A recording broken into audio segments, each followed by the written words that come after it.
Hello, hello, hello, everybody. It is January. Can you believe it is January? My goodness gracious. I cannot believe it's January. Beyond that, I cannot believe it's 2022. Like, I think all of us can say, like, it's crazy that it's 2022.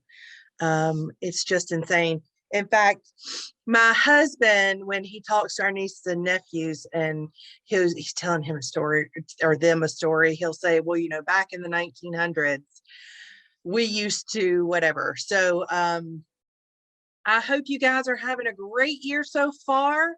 My year's been all right, no complaints thus far, but I do have a request. Tell me in the chat, where are you from?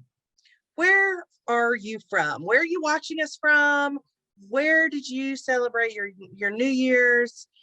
We got Georgia in the house, more Georgia. I'm in South Carolina, where it has finally decided to be winter. Last week, it thought it should be summer. We got Oklahoma and Michigan, Denver, more Georgia, Indiana. I'm loving it. Yeah. So last week it was like high 60s, low 70s. This week it is frigid. And us Southern people are used to this kind of thing, except we still complain. Like, I was talking with a friend of mine the other day and she's like, why is it so cold? And I looked at her and I said, it's January. Like, it's supposed to be cold. And I know that our cold is not anywhere near what some of y'all experience. We got Louisiana, Washington, North Idaho. I think y'all are getting some snow up in Idaho. Georgia, North Carolina, Bettsville, Ohio. April said she spent New Year's on the couch. We did too. We actually had family over. My husband got a new smoker for Christmas. And so we smoked a big old brisket for New Year's Eve and invited everybody over. And we had all the kids here. So instead of doing champagne or anything like that at midnight, we did the Spanish tradition of eating 12 grapes at midnight. And you're supposed to eat one on the stroke of each, or on each stroke of midnight. And the 12 grapes, it's one for each month, for you to have good luck all year long. So that was kind of fun. That was a new tradition for us this year. We've got Indiana, Idaho, Georgia, lots of Georgia in the house tonight. We're so glad all of you are here. I know we usually do a giveaway early. I'm not doing an extra giveaway this month, because I gave away so much last month. I'm not sure there's anything left to give away extra, but also because we gave away so much that everybody that was there won something. So on that note, if you attended the December National Virtual Gathering and you have not sent me your address, send me your mailing address to media@nlhg.org. Jesse, I'm sure we'll throw that in the chat. Nope, cancel. Jesse, I'm sorry, I hit end. I was going to end the whole thing. Yep, Jesse has put that in the chat for you if you need that email address, that media@nlhg.org. That's where you can get me, you can get Jesse, you can get Julie, you can get our whole team. If you've got any questions about National Virtual Gatherings, if you've got questions about well, really anything, we can direct you to the right people if you just don't know where to go. And we're happy to field any question and point you in the right direction. So if you haven't sent me your mailing address, shoot it to that email address. If you have sent it, please know I am a human and I also had all the holidays as well. So my goal is to get everything in the mail by the end of the week. I know that seems like a long time, but you guys just there was a ton of stuff. I mean, so much stuff that had to be packaged and mailed. And I appreciate your patience and I appreciate your grace. And I will get it to you. I will get you all your goodies. But I did have holidays and family obligations and things to do too last month. So but that's all over. And now I one of the ladies at work today, I don't know, maybe it was on our executive staff call. Somebody said they are still Christmas hungover. No, it was on our media call last night. It was on our media call. Julie said she's still like Christmas hungover. And I think that is like such a good description. So anyway, it is 8 o'clock and it is time to start. So officially, welcome to 2022. Oh my goodness, I cannot believe, like, can you think back to when you were younger, and back in the 1900s, and think about the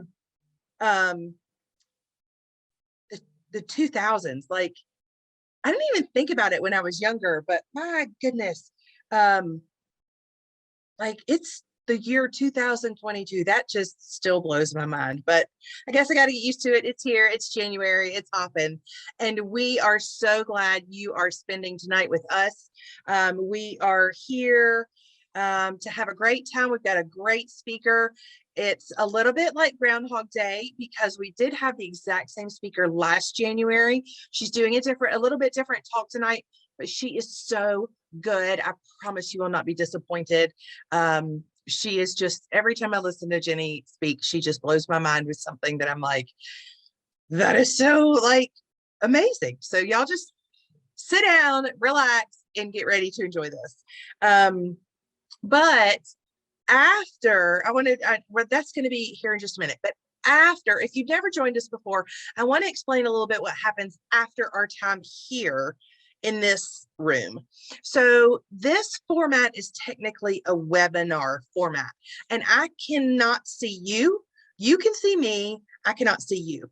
And so after we do this part, this educational part, we have what we call our breakout rooms, and we will go to a regular Zoom call like you're used to, where everybody can see everybody. But like, we've got 48 people on here right now. Sometimes I think we had like 75 or something in December. And you can imagine, you know how it is when you're on a call with just like 5 or 6 people. If somebody doesn't mute, and the dog's barking and the kids are running and the phone rings and doorbell and the washing machine and all that. So you can imagine when you get a lot more people, how much harder that is to control. And that's why we chose this format, the educational part, but we didn't want to lose out on that face-to-face with you guys. And so after the educational part, after the actual gathering part, if you will, we have our post gathering, which is a ton of fun. And we go and we break out by regions, because we understand, especially for topics like tonight, because we're talking about gardening. So Robin Morris is in Lewis, Indiana. Her gardening is probably going to be a whole lot different than Kimber Smith, who's in Colbert, Georgia.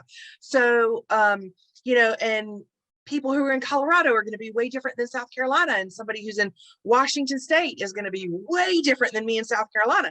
So we go to these regional breakout rooms where y'all can talk regionally about the topic. And then the speaker, if they are so kind to do so, we try to get them to do this every month, is they go and pop through all of the rooms so that they can answer individual questions. Now, there will be time for Q&A on this. And speaking of Q&A, there is a Q&A function, and that is way easier for us to keep track of if you use the Q&A function versus putting your questions in the chat. We do try to watch the chat, and we do try to make sure that the questions put in the chat get answered. But sometimes the chat gets going, and that question that you ask here 2 seconds later is like through the roof. So it may not get seen. But if you put it in that Q&A function, which should be at the bottom, at the top, and it just says Q&A, it's got 2 little like word bubbles.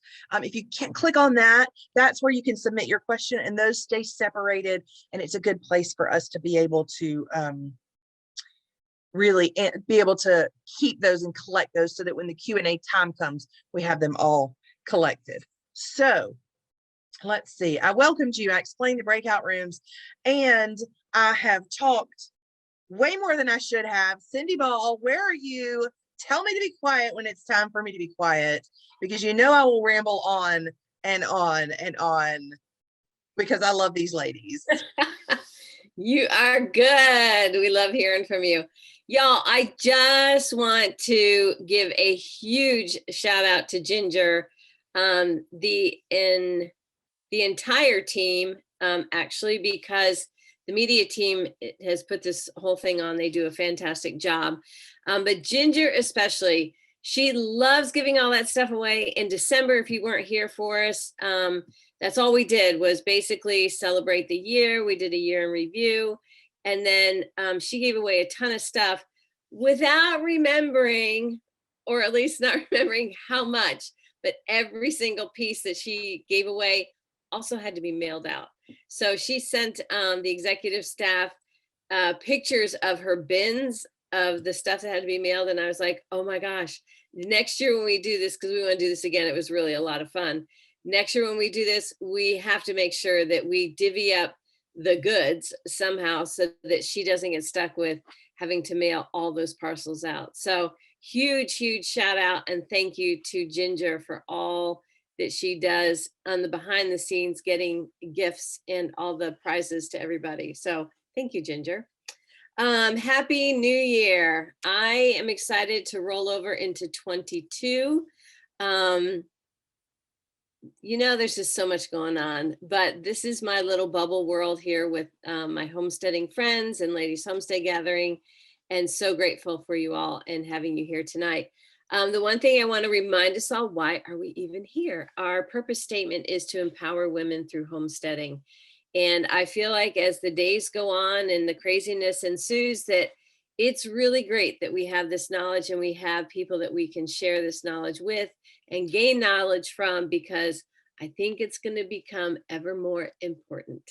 Our mission statement, how do we accomplish this empowerment? We share knowledge, we build community, and we grow friendships. And I can attest to that. We are coming into it's actually year 11 from the official start, which started at my farm, but we weren't official till 2013. And so it still blows my mind that we're this old. But I have some of my greatest friends from the very beginning, from those first meetings that we had at the farm. So yes, definitely growing friendships here. So anyways, just wanted to say Happy New Year's again to all of you. And on that, and I am going to have everybody share on the panel. So that's Ginger and Jessie and Atta Girl. I will share mine real quick. So I am officially landed in Pennsylvania. Yes. Whoop, whoop. Yeah, I know. It's been crazy, but from October until December 1st, I drove over 3,000 miles in the car, passed through or stayed in 18 different states, 2 different round trip flights, and got to see a lot of family. And then finally, December 1st, came here and moved into my beautiful little cabin in Pennsylvania. So that's my Atta Girl. I made it. Atta Girl. Yes. So anyways, all right, Ginger, what's your Atta Girl? Jessie, you go first. I think the biggest Atta Girl for me last year in May, we completely gutted our house to the concrete slab, 4 exterior walls, and redid everything. And we lived through it. My husband lived through it. Bless his heart. But I am so beyond grateful to have a house that is actually set up the way I want it. And it is this close to being finished, just paint and drywall and all the other fun things. Not only that, I mean, I'm just beyond grateful to be part of this community. I mean, honestly, I don't know what I'd do without it. So I am grateful and happy to have all of my friends here at LHG. Yay. Well, and I'm grateful for Jessie. Y'all don't know how much she does behind the scenes. And trust me, if she was closer, she would be mailing things. All right. So Julie Bowen, who is on our team, She's not on our panel tonight, but she actually sent me some from Mighty Network. So in lieu of mine, I'm going to give some of y'all's. So Deborah, with a little help from some friends, put up a 25-foot cross on their acreage, and it's beautiful. I can't, let's see. I don't know. Can you see that? Isn't that beautiful? Oh, That is the picture in the sunset's just amazing. So atta girl, Cameron had a first successful vinyl application with her new Cricut, and now she's off to organize her pantry. Girl, let me tell you, it is addictive. I have a Silhouette, so, but no hate between Cricut and Silhouette. I just think we should all do vinyl. And Teresa, she made nearly all of her Christmas gifts for her extended family and arranged a hybrid Zoom call with games for those who gathered in person and those spread throughout several states. And I think that is awesome. We are all, we're at such a weird time right now, and we are all being so creative at bringing our family, friends, loved ones all together. And so atta girl in your Zoom calling games. So yay. Take it away now, Ginger. all right, so a little more of an introduction. Our speaker tonight is Jenny Buley. If y'all were here last January, you got to listen to her speak about Gardening 101. And it was basically seed starting and or organizing your seeds and garden planning. I'm sorry, not seed starting, garden planning. And she, if you haven't watched that video and you were like, you are like I was, and you just have this big box of seeds, or you have a drawer full of seeds, or you have your seeds shoved here and there and there, go watch that video. My goodness. Jenny grows in a greenhouse. I think she grows all year long. Jenny, I'm going to let you do a good introduction of yourself, because I know that you will do so much better than me. So why don't you go ahead and just give us kind of a little overview. But seriously, y'all, if you haven't, you can go to our YouTube page. Jesse, see if you can find that link for the video from last year and pop it in the chat for us. We'll save it to the end. And Jenny, take it away. Tell us all the things. Hello, everyone. I'm glad to be here. It is funny that I did this last year. And last year I did talk about seeds, like seed starting. And this year it's going to be a little bit different. This year I'm going to actually be talking about like site selection. So after you grow your seeds, where are you going to put them? What are you going to put there? And a little bit of stuff on irrigation. And I did pull some of the questions that have been posted on the Facebook page, and hopefully I'll get a chance to get to that. But yeah, so by trade, I guess, I am a research horticulturist. By hobby, I am all kinds of different things. I do love to grow vegetable seeds in the greenhouse. That's one of my main pastimes. So I am going to go ahead and get started, because I made this big presentation and it's a lot. And I want to try to get through it without racing.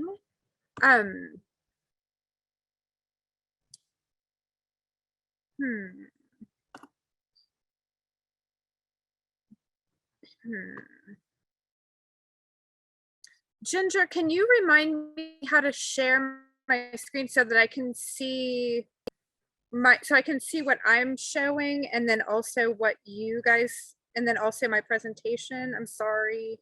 Yeah, so share screen at the bottom. Yeah, I'm not seeing that now. Okay, share screen. Yeah, so when I share the screen, let's see. It tells me to choose this. Okay. Okay, yay. There we go.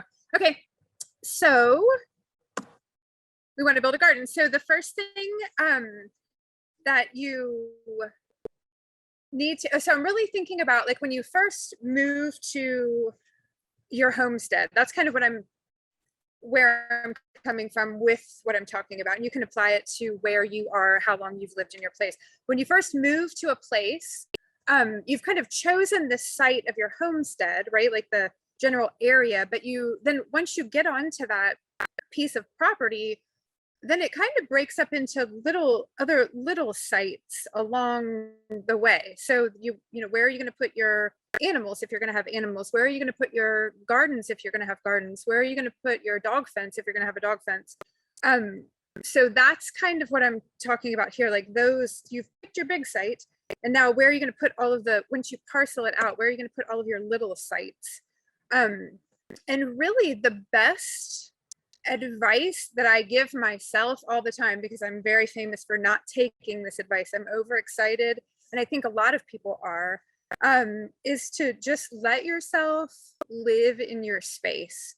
Be there and see what it's like. What are you going to be like when you live in that space? What time are you going to get up? What are you going to, which route are you going to take to get to your mailbox? Where does your dog like to run to the bathroom? Where do your kids like to play Frisbee? All of these things, like the way that you move through your space, is going to kind of determine how you end up setting it up in the end. It is an evolution, and it does happen like little bits at a time. And this is a cheesy quote, but it really is true. Live in each season as it passes, breathe the air, drink the drink, taste the fruit, and resign yourself to the influence of the earth. Because if you do that, if you just sit in your space, it literally will reveal itself what is supposed to be where. And this is just a funny and fun picture of this is the day that we closed on our homestead. And this is you can see the windows are boarded up in the top, and the porch is kind of falling off.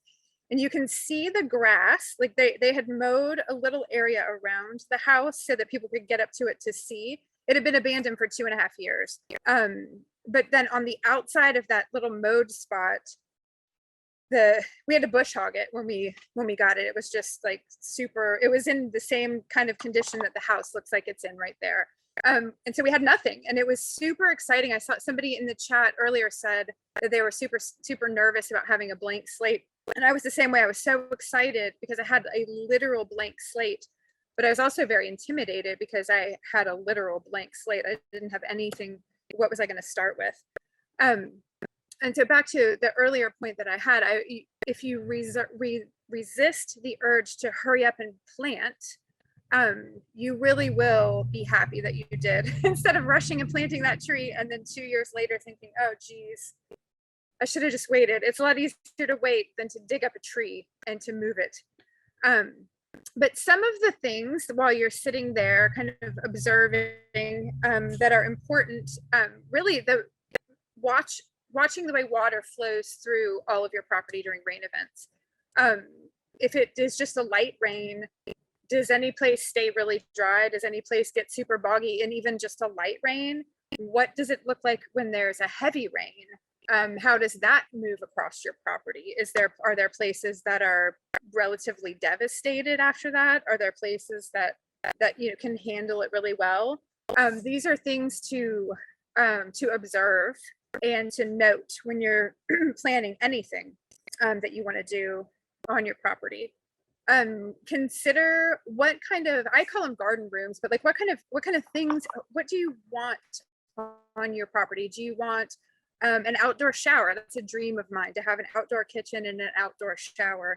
Do you want to have like a Zen garden, or do you want to have a vegetable garden, or do you want to have a place with trees where you can sit in a hammock and read? What kind of things do you want to do with your yard? Because that's also going to play into where is a good place to put that. You don't want to put your Zen hangout place in the blazing sun in Georgia. That might be better on a different side of the house.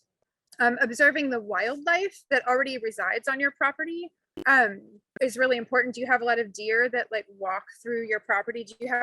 Is there like a mad surge of rabbits? Do you have a dog? Are you going to build a dog fence? Are you going to have cows? Are you going to have a horse? All of these things are like, some things are maybe probably more important to place first before you pick your garden. And despite your best efforts, Mother Nature will always get her way. If the deer are going through that way, the deer are going to go through that way. If the water is rushing across from this side to this side, the water is going to rush across. So you can work with it, but you have to understand what's already there and to understand how you can work with those issues. You really want to make it as easy as possible. You want to see what is your dream and just start super small. If you have a small failure, then it's not, you're willing to try again. If you have a huge, put in all this effort failure, it's so much easier to just throw in the towel and say, I don't like doing this, but really you just bit off more than you could chew. You always want to put your garden in an area that you like to go to. I like to have my garden where I see it when I'm looking out my window, where I'm walking by it all the time, because it's reminding me, oh my gosh, I need to get water on those plants, or oh my gosh, what ate all my plants, or oh my gosh, I need to weed, all of those things. If you don't see it, out of sight, out of mind, you it's a lot harder to take care of. You want it to be in close proximity to water. You don't want to be schlepping buckets out to a garden, even though it sounds like you can do that. You can take it out of the shower and do it, but it's hard, and you won't want to do that for long. I would definitely consider automatic and drip irrigation, and I'll touch on how easy that is to set up a little bit later. And then visiting other homesteads for ideas. When you walk around other people's houses, you'll see things that you won't understand, and you can ask yourself, ask them, why is this like this? And they can tell you, oh, well, actually this happened. So you can be learning, you can be getting ideas. It's a really great way to get ideas to start. There's a lot of free maps, so you know where you are, like in your little postage stamp. But if you are looking, if you like spread out and look a little bit around you, like where are the lakes, where are the rivers, that will also help you understand what's going to be happening on your property. And so this is actually an overhead view of our homestead now. So it went from that blue house with nothing except like high bush hog things, and this was that we have lived here for a while, but after we sat with it for a while, we were able to come up with a plan. And this is pretty much the plan we came up with in the beginning. We've tweaked it and changed it a little bit over the years, but it worked out really well.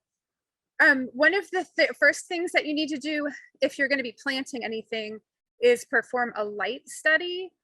The sun, in the summertime, it's straight overhead. In the wintertime, it's down low in the horizon. And the way that the sun moves is going to cast different shadows at different times of year. What buildings do you have? What trees do you have? Is your property surrounded by woods? And you can look at a piece of property and think that you understand how it's what it's gonna be, but it's oftentimes much different than that. So if you there are two ways that I've done this, and they've both worked out really well. When we first moved here, I went out. So you start like about 2 hours after dawn, and I went out with flags, different color flags. And so I went out at like 8 o'clock in the morning and marked the shade. Where is there shade on my property at 8 o'clock in the morning? So I just kind of put flags around the edges of where that was. And then I went out at 10 o'clock and did the same thing with a different color. And by the end of the day, I could see how long was the front of my house shaded into the morning, and then how long was the back of my house shaded after the sun passed over the top of my house. Where am I getting shade from my neighbors? Where am I getting shade from my fence? Where am I getting shade from these tall walls that we built? And a lot of the stuff you're like, oh, that makes sense, but you don't know how long it's going to be shady. And some of the things were actually quite surprising. It's good to do that at least like twice a year, like in the summer and then in the fall or the winter, because those two light studies they can be very drastically different. At our house, they are actually. And that kind of a study will show you how many hours of daylight, right? So some plants have full sun. If you're looking at the plant tags, it'll say these things right here: full sun, partial shade, partial sun, filtered light, or full shade. And this just kind of lays out for you what that means. Full sun, I say that it's 8 hours a day, because there are some things that definitely need 8 hours a day. If you're looking online, they're saying 6. But anyway, so between 6 and 8. Partial shade, partial sun is between 3 and 6 hours of sun. Filtered light would be kind of underneath pine trees or underneath a loosely leafed out tree, and then full shade is like underneath of 3 hours of direct sun each day. So you kind of cite plants that it's researching your plants is going to benefit you in the end. You want to choose plants that are going to flourish in those light conditions and in the moisture conditions. You've paid attention to, is this a little boggy spot? You don't want to put something that can't take wet feet in a boggy spot. And the opposite if things need a lot of water, you don't be putting them at the top of a really dry hill. It's really nice to look up the plant and find it when you're planting. You want to plant for a plant's final size. How big is it going to be? Not how big is it today? Because you can't afford to, you have this, I can't afford to buy huge plants, right? I buy little small 1 gallon plants, and then I just wait and I watch them grow over time. And if I'm rushing to fill in a space, then I overplant, and then I have to end up cutting down or removing. And accept the fact that you'll make mistakes, because but digging up things and cutting down things, I say it annoys me, but it's all part of the process. And it's kind of fun sometimes to get to start over anew. I'm not going to go over this part. I just put this in because I think this presentation will be shared with you. But here are some cool links that are really helpful with selecting plants. Somebody earlier on Facebook had asked about how important is it, like the orientation of greenhouse and gardens. And so I did want to touch on that. For a greenhouse, so when you're thinking of, how shadows are shade, right? So if you're setting something up and the way that you're setting it up is causing a shadow, you are causing shade. So when you're setting your greenhouse, you definitely want the sun to come up at one end and go down at the other end, so that it's moving straight over your greenhouse, so that you are not causing shade on any part of your greenhouse. You're getting full sun all day. That's what the purpose of a greenhouse. So east to west is definitely the best orientation for a greenhouse. For a garden, really, it's more placement is important. So like in your yard, so you want to put it on the south side of your house, but the orientation of the rows is a little bit less important in that situation. And this is kind of why, like, you see this alley of trees, for example, if the sun moves in the way that these arrows say, from east to west, in the morning, it's going to come up on the east side, and that driveway is going to be shaded until about, 11 o'clock. And then maybe between 11 and noon, or 11 and 1, it's going to be full sun. And then it's going to be going down behind the trees on the other side. So with the alley of trees oriented this way, that driveway is going to be shaded most of the time. But if you took it and you planted it this way instead, now you've got the sun coming up at the end of the driveway and going all the way down toward the house. So that driveway is going to be in full sun all day. So that's the kind of stuff that you're thinking of if you translate this into your garden. If you're planting tall corn, you can give a little bit of shade to some things in the afternoon if you plant it on the proper side of the corn. I hope that makes sense. This is just a quick illustration of how the sun moves in the summer versus in the winter, and it's a good just visual representation. You can see how that front part of the house will be shaded different amounts at different times of the year.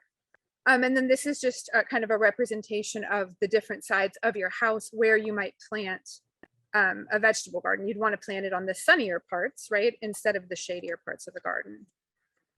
The next thing, somebody asked about this, but this is always included in it when I talk about stuff like this: soil testing. Because soil testing is your best friend. It is the way that you know all the things you cannot possibly know about soil. That's how you can find out. Your soil is what's feeding your plants. It's what's helping them stay overwatered, underwatered, or watered just right. It's giving all of the nutrients. It's so important for you to know about that, and you can't just know by looking. It's very easy, it's super cheap, and it's super fast. So the way that when you're doing it, you're wanting to gather information about what the soil is going to be in the root zone. So that's between 6 and 8 inches down. So when I'm doing a soil test, I'm going to look at he says, if I have a high spot and a low spot in my yard, I'll test those separately because it's about $8 to get a soil test. So it's totally worth it to know the difference between those two areas.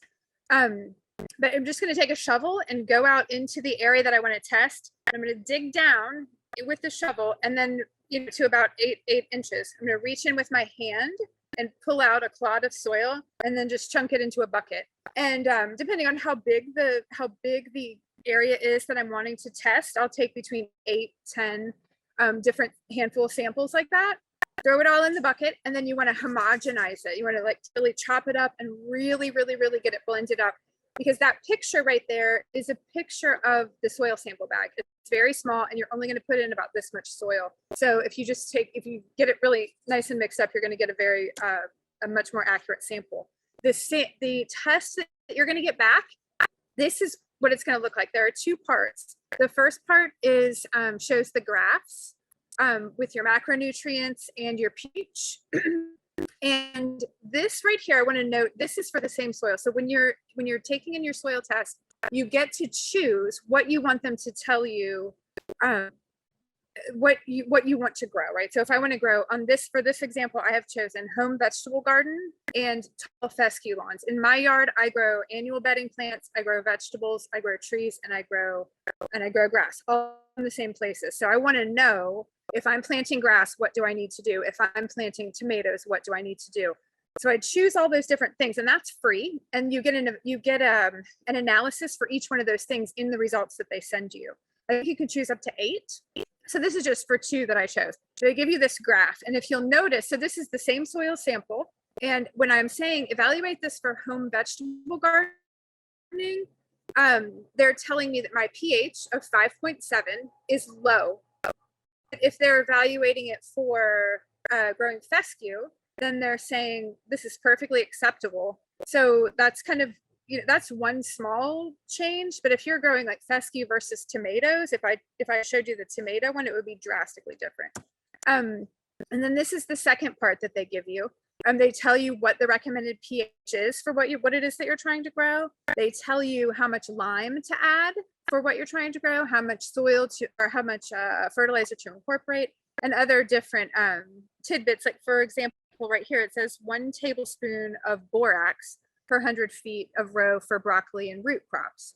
So little things like that are very valuable information you wouldn't otherwise know. Another question that came up, and that is such a common issue, is like we don't really have like flat land, right? Everybody has like a hill or a low flat space that they want to plant. And how do you deal with areas like that? When you're cultivating a slope, it can be hard because water is running so quickly. So it can be just stripping the topsoil, it can be cutting through your beds. And so some ways that you can deal with it, these pictures are different cool and totally doable ways that you can deal with anywhere from a slight incline to a heavy incline. Leaving the grassy areas in between your rows is one really good way. And then you can plant raised beds. You can terrace with or without wooden structures. And this is just to show that even on a super steep incline, if you're willing to put in the work and the time, you can even grow on a super steep incline like this. I didn't include the picture of this in all of its glory, but you can see like each one of those little planting compartments. It was completely full at the end. It was absolutely beautiful. But they just terraced this really steep slope, and along those terrace ridges, they put lumber to hold that in place. And then they took pallets. They got heat treated pallets so that they didn't have chemicals, and they just set them on their sides along that slope. And then they grabbed the soil and kind of pulled it out on that lip, and it just kind of made a little pocket almost of soil. So it was easier to plant the plants, the seedlings, when you plant them there, And it also, when it rained, it kind of cooled the water up and kept it from moving so quickly over that hill. And it was wildly successful. It was very, very cool. Another way that you can deal with this is without building deep boxes. You can terrace, and you just kind of take these little stakes, these 1 by 1 or 2 by 2 stakes, and you follow the topography of your land, of your slope. And so you just kind of go, you can use a topographic map, or you can just use your eye. Just kind of put your stakes along each one of where the terraces will go, each level. And then you like layer up some cardboard, and that's going to be for weed suppression. So you don't have to do that, but it will be very helpful, and it'll end up breaking down if you're not using the waxy kind.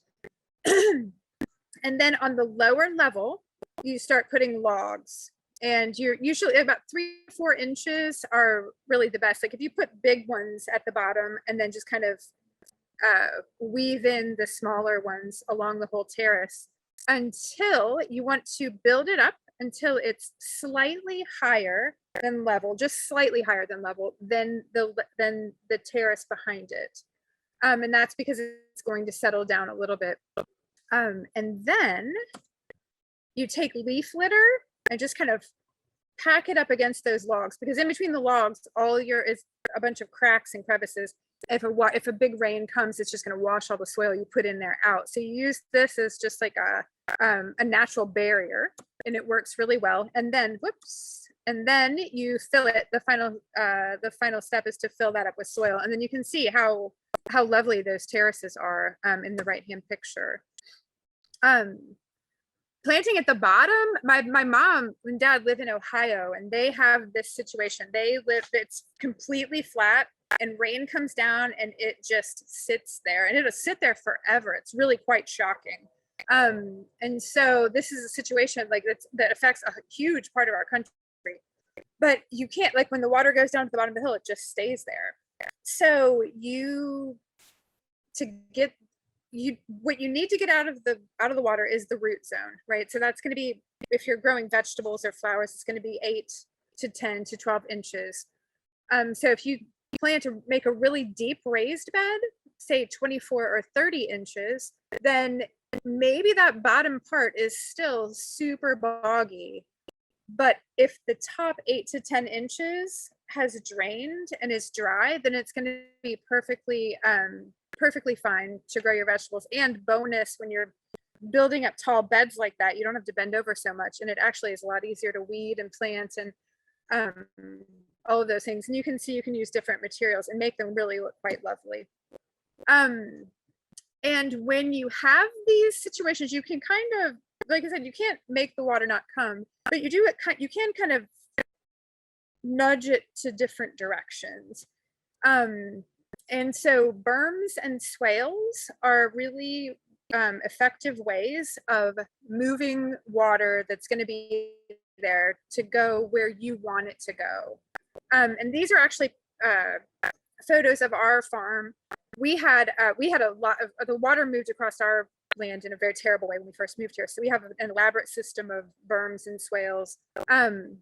The very first picture on the left is a little hard to see because it's filled with leaf litter right now, but that's kind of a deep one. That is where we get water off the road that comes down onto that side of our house. And so it's kind of deep, and water moves really fast through there. So we have covered it with weed fabric and filled it with rocks, and it's very effective at moving large amounts of soil, but it also moving large amounts of water, sorry. But it also slows it down so that by the time it goes underneath of that little bridge and around the back, it's a lot less destructive when it goes out into the yard right there. This next picture is a little hard to see. It's hard to take a picture of a swale that's just with the grass, but it's a much shallower swale that kind of guides the water that falls off the side of the greenhouse. It was coming across and cutting the ends off of some beds. So by putting that swale there, it just turns into like almost a meandering stream through the front grassy area. My kids actually do skim boards in it when it rains, but you can still grow grass in it. We just mow that. We just mow it with the lawnmower. And we also have had to build up huge berms outside of our fence because we live by the railroad tracks and they weren't maintaining their ditches. And we were getting a tremendous amount of water that was just tearing across our property. So we built this, we call this the mustache, and I'll show you why later. It's shaped like a mustache, but it guides all of that water into, funnels it into one place where we've made a dry creek bed. And so it doesn't destroy our property anymore. A couple other tricks that we've used in our yard is, even though we've done all this with the swales, we still have low spots. And so if the water overfills the bounds of the swales, it finds the low spots and it'll still cut across. And so we use these little bridges. They look a little bit dilapidated. They have to be remade every year. But these are just pallets that are cut in half.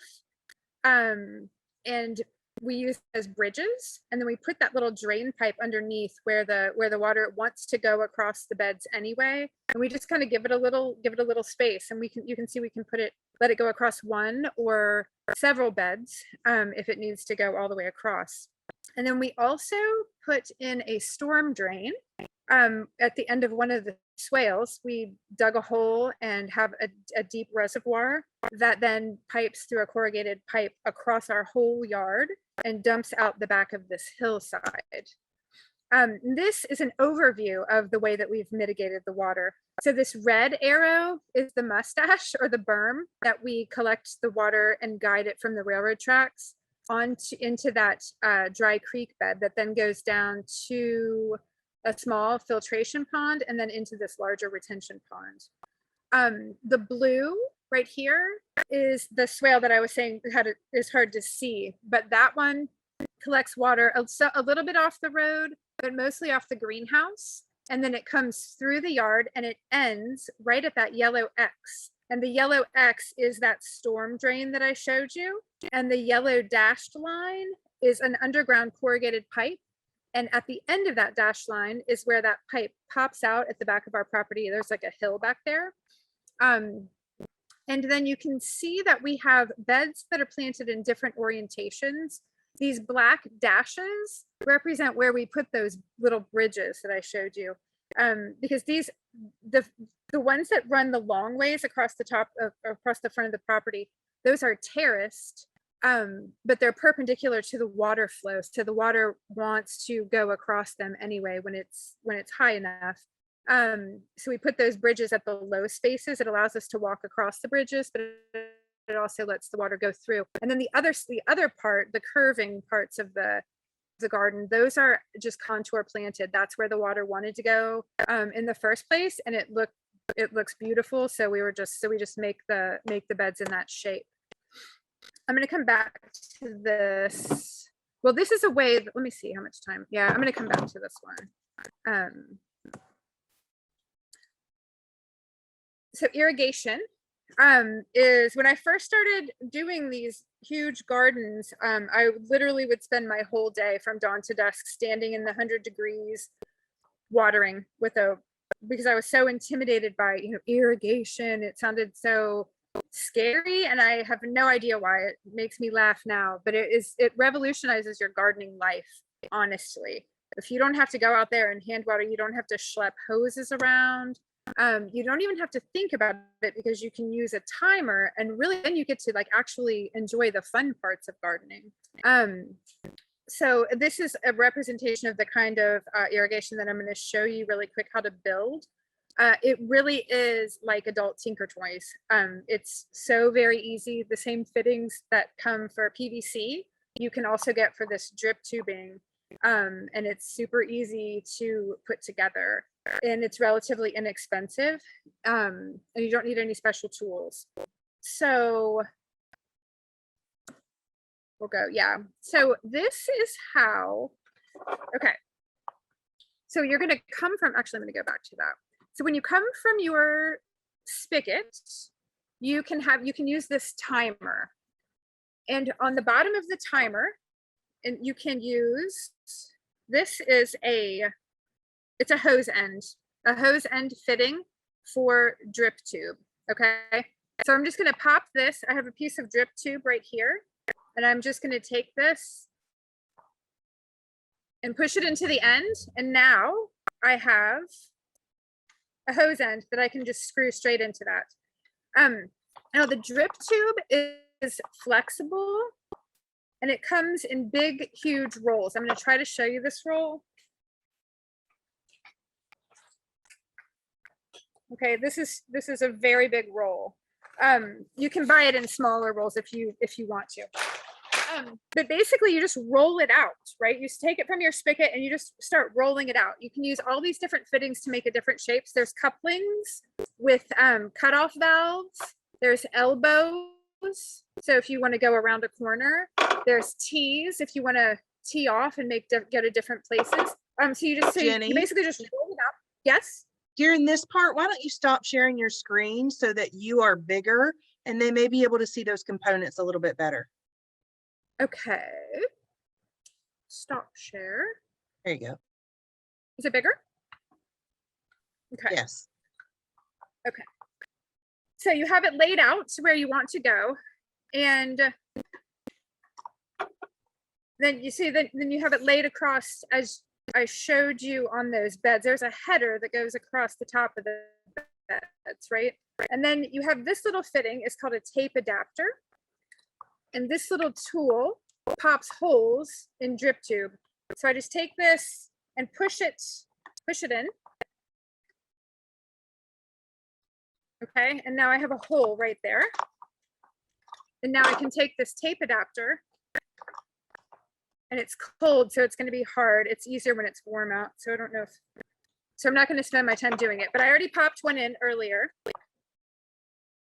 You know, I think it's this.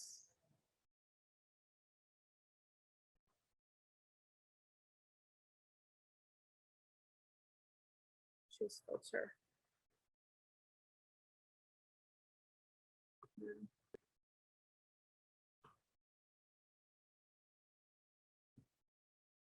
I can't fix it. Anyway, so then you have this, you have your header and you have your drip tape adapter right here. And then you get drip tape. This also comes on a roll. And I get mine has like a mile of tape, which lasts me a year, but it can last you like forever if you get that much. It's about $40 or $50 for that much. But you can share it with friends, or you can just have it for the rest of your life, pretty much. And then you just take the tape and stick it onto the adapter, twist it down, and there you go. This is it. There are emitters every 8 inches along this that when it turns on is going to deliver a specific amount of water very slowly to the root zone, directly to the root zone of your plants. And that is all that you have to do. It takes a little while to come up with your plan, but once you have the plan, putting in the drip tape is actually very, very, very easy.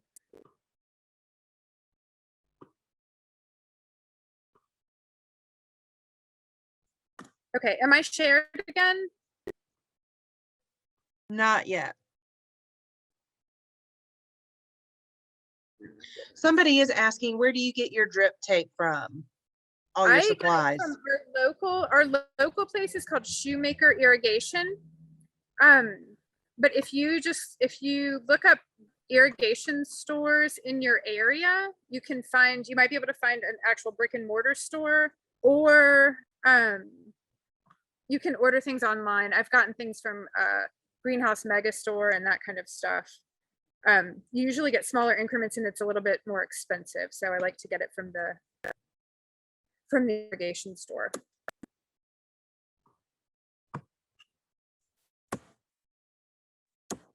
Okay, can you see my screen again? Yes. Okay. So then I was also going to talk about another way of watering is by harvesting rainwater for irrigation. This is something I'm not going to really go into, but it's here if you want to figure out if you're going to be building a roof structure or trying to determine how much water you can catch off of your roof. This is a good equation to use to figure out how much. We were super shocked by the amount of water that we ended up getting off of our roof. We had planned on tying in our house to this system as well. And we realized like, oh my gosh, we can't do that. We'll overflow the whole neighborhood if we do it. But these are some small and medium size rain barrel type harvesting systems. You can see the traditional super cute little kids hand painted 55-gallon drum, or these bigger barrels you can get. If you want to have more, have more capacity, you can line them up next to each other and hook them in to the sides so that as they fill up, they're filling the whole string of them. You can see that these people have put spigots at the bottom where they can put a garden hose. And if your rain barrel is up higher than your garden, you can use gravity feed and just use a hose like that. But if you get one of these pumps, this one on the left is a pump that we actually have at our house. And then on the right is a pump that would work from Amazon. You can get it for like 59 bucks. But then that enables you to actually pump water a little bit uphill, or you can actually pump water into an irrigation system that you set up. So you can actually use these systems. And Cindy had mentioned that she had seen somebody harvesting into a duck bin, and then the ducks get in there and they poop right away, and then they had a spigot at the bottom of their duck tub, so that all of that poop, kind of like aquaculture, all that poop water was going out and feeding the garden. I thought that was really a good idea, so I included that picture there. And then this is a slightly larger scale rainwater harvesting. This is actually at our house. We harvest, this is our garage building, and you can see the gutter system that's set up, and it goes diagonal across the back. So it's getting both sides of the roof, and it's funneling them both into right behind that yellow butterfly right there. Underground is a 55-gallon drum buried in the ground, and it has a sump pump in it. So all the water from that roof is going through those gutters and down into that 55-gallon drum. When we have rain event, like large, like 3-inch rain events, the amount of water that we get off that roof is completely incredible. But the sump pump then pumps that water underground. We sunk a PVC, a bigger pipe underground, and it pumps all of that water down to this pond that you see on the right. And up underneath of the dock, the pipe empties right in there. So if we get 1 inch of rain, if the pond is down a foot, it'll fill it up. It's about a 35,000-gallon pond. And then from that pond, we also have a pump in there that can pump the water through a sand filter and then up into that tiny little pump house that you see in the back. And from there, we can use that pond water to actually push it out into our irrigation system for the gardens. So that's just a larger scale of the same thing that we were talking about. And then here, or how are we on time? These are the other questions that came up that dealt with more with plants, but I don't know do you want to talk about the questions that you're getting, or should I just go here? So the only question that we have right now is, what about irrigation in areas that don't have a hose or a faucet available? And on, as far as rainwater catchment, just for you ladies to know, our March gathering is actually on that topic.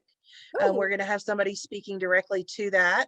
So, Jenny, you don't need to necessarily get too much into that, but if you have ideas for irrigation in areas beyond what you've already mentioned, please feel free to say so now. Well, I mean, other than using, harvesting it in a different way, and if you get a bigger pump, you can push it a farther distance. I'm not sure how far we're talking away from a water source, but the other thing is that if you with this tube is really, and you can just connect it together, you can go a really far distance and still effectively irrigate using drip tape. Drip tape takes I think 10 psi, so it's really not a lot of pressure that it needs in order to be functional.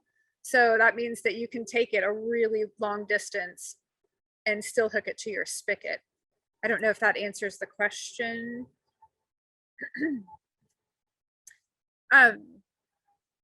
But so here were some other questions that I saw at the last minute that people had posted up on Facebook. And they were somebody said they were battling aphids and losing. And aphids are actually really easy to, they're super soft bodied little insects, and they'll dry right up if you put soap on them. I use an industrial spray bottle that I get from Lowe's, and I just put just literally like a couple drops of just my dish soap in there and shake it up, and then just spray it on them. And you really need to get down into the growing tips and look underneath of the leaves. But if you hit them with soap, they'll dry right up. It might take a few applications depending on how many you have, but that is a good way to easily take care of it. And somebody said, whoops, that is my time. Do you want me to stop? Yeah, we are at the end of our time. I tell you what, Jenny, if you wouldn't mind, are you going to be able to get to the breakout rooms? Sure, yeah, Okay. yeah. So Jenny will jump through the breakout rooms, and Jenny, when you get over there, just ask Jessie to put you in the rooms, and she'll help you with that. Oh, well, I guess I need to turn my video back on so y'all can see me talking. Because I do need to do my giveaways. But Jenny, thank you so much. Your place looks amazing. Like, I don't know if anybody else listening turned green when she put up that aerial picture of her place and all her garden beds. And I mean, it's just is amazing. And I feel now a bit like Sanford and Son. Because mine does not look anything like that. So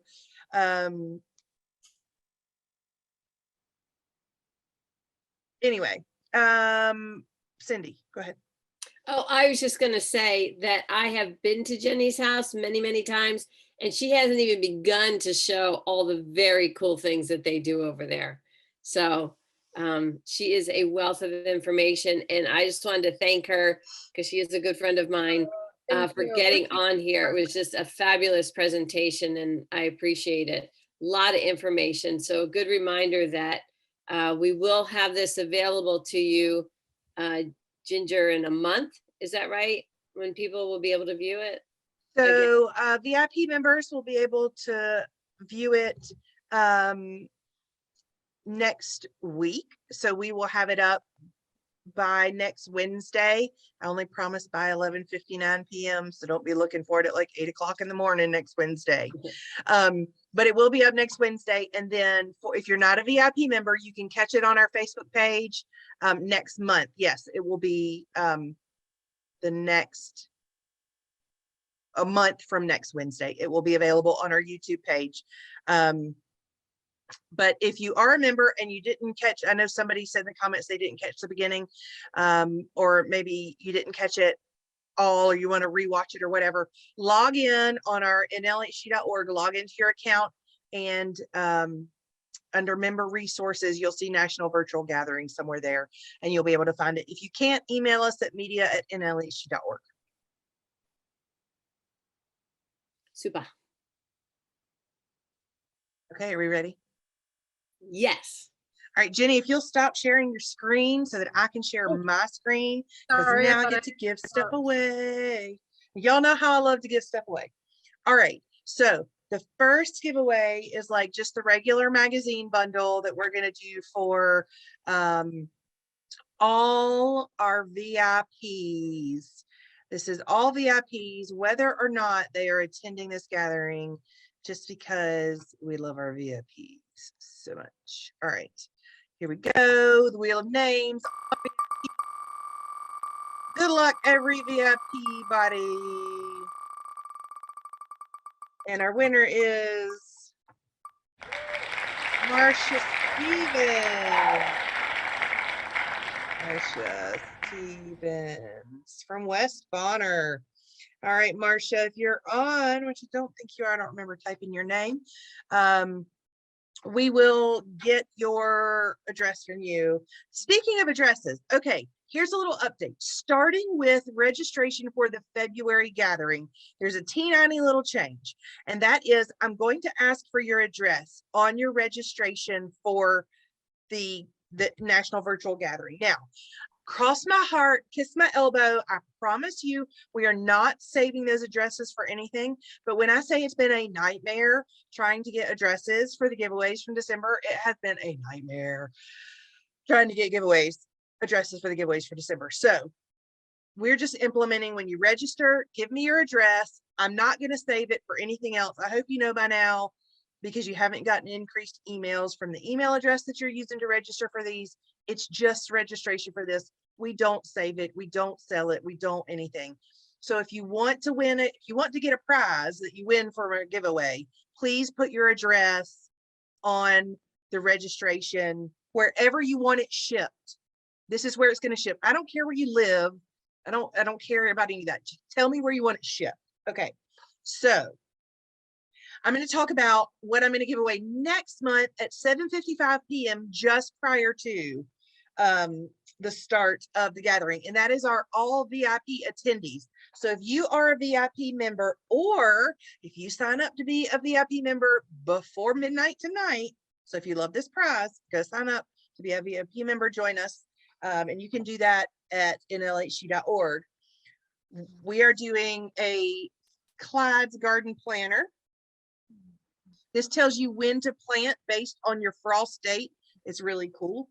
And I'm going to tell you about it before I hold it up because it's so big, it'll cover me up. The whole seed catalog.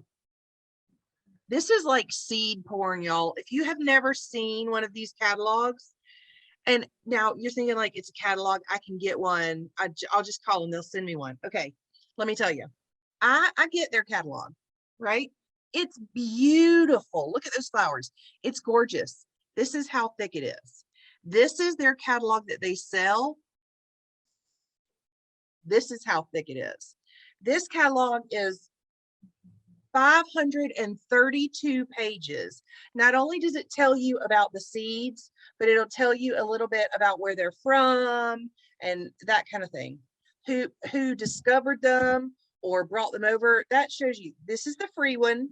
This is the one that people get. Like, you see how big it is compared to my finger. Like, it's bigger than my finger. 532 pages. So our VIPs, that's the giveaway. Rare seed catalog, Clyde's Garden Planner, and I've got some seeds that are going to go. But that giveaway is not happening till next month. For for all attendees, that's everybody who's here, is this 2-pack of magazines. Now you may just say, well, this is just a magazine bundle, but let me tell you, I bought this magazine bundle and I was planning to give it away. My husband looked at the magazines and he opened it and started reading them. So, sow seeds early, harvest sooner, create a suburban farm. Why are my chickens not laying? Hedge your bets for a good harvest. Like, these are some good issues and they are current issues. So this is all VIPs still in the pack, untouched by my husband. I had to go buy 2 more because I did not tell him what they were for. So let me get the next wheel of names up. Okay, this is everybody. This is a different wheel here. All right, if you are on the call, your name is on here. Good luck to everybody. Oh, nobody cares. What just happened? You guys, are you kidding me? Come on.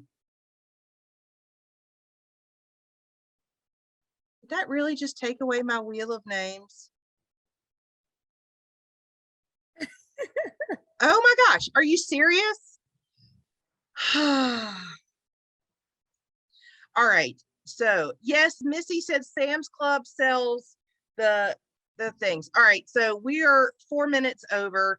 I'm gonna do a giveaway. I'll do a video for the giveaway because I don't know that I can even get it back. Let me see. Wait, oh, here it is. No, it's not it either. last ditch effort. Wheel of names. Don't, oh, it did me wrong. All right, guys, I'm sorry. I don't know what happened. McAfee screwed the pooch for me. I will redo the wheel and I will do a video and post it on Mighty Network so that y'all can see who wins, but I don't want to keep y'all from going to the breakout rooms. So two things. First, I'm getting ready to give you three links. Okay, so first link, here is the link to YouTube for last month's, oops, sorry, let me do that again. This is the link to last year's Gardening 101 with Jenny. You want to watch that if you need some help organizing your seeds, if you want to do seed starting, like it's awesome. You need to just watch it, go watch it. Okay, the other two links I'm going to give you, they look a lot alike, so I'm going to give them to you separate. The first link is going to be the link to go to the breakout rooms. If you go to the breakout rooms, you will get the second link in the breakout rooms. So don't worry about waiting on the second link. If you're going to the breakout rooms, go ahead and go, and I will bring you the link over there. If you are not going to the breakout rooms, hang out I'm going to give everybody 2 minutes to get over to the breakout rooms, but let me answer one question I'm seeing in the chat. For those of you who didn't hear me say this at the beginning, yes, those of you who have not gotten your thing from December yet, that is because I'm human. I had holidays and family obligations and lots of things to do in last month, but my goal is to have everything mailed out by the end of the month. If you attended last month's national virtual gathering and have not sent me your address yet, please send me your address to media@nlhg.org. All right, so that just answers that. I'm going to give you the link for the breakout rooms now. Here we go. I'm going to copy and I'm going to paste. Y'all head over to the breakout rooms if you're going. Thank you so much for attending. We'll see you next month. Next month, we're doing agritourism with Cindy Ball. So y'all show up. That's going to be a lot of fun. Cindy's always got great ideas. And we will see you in the breakout rooms, guys. Have a good night.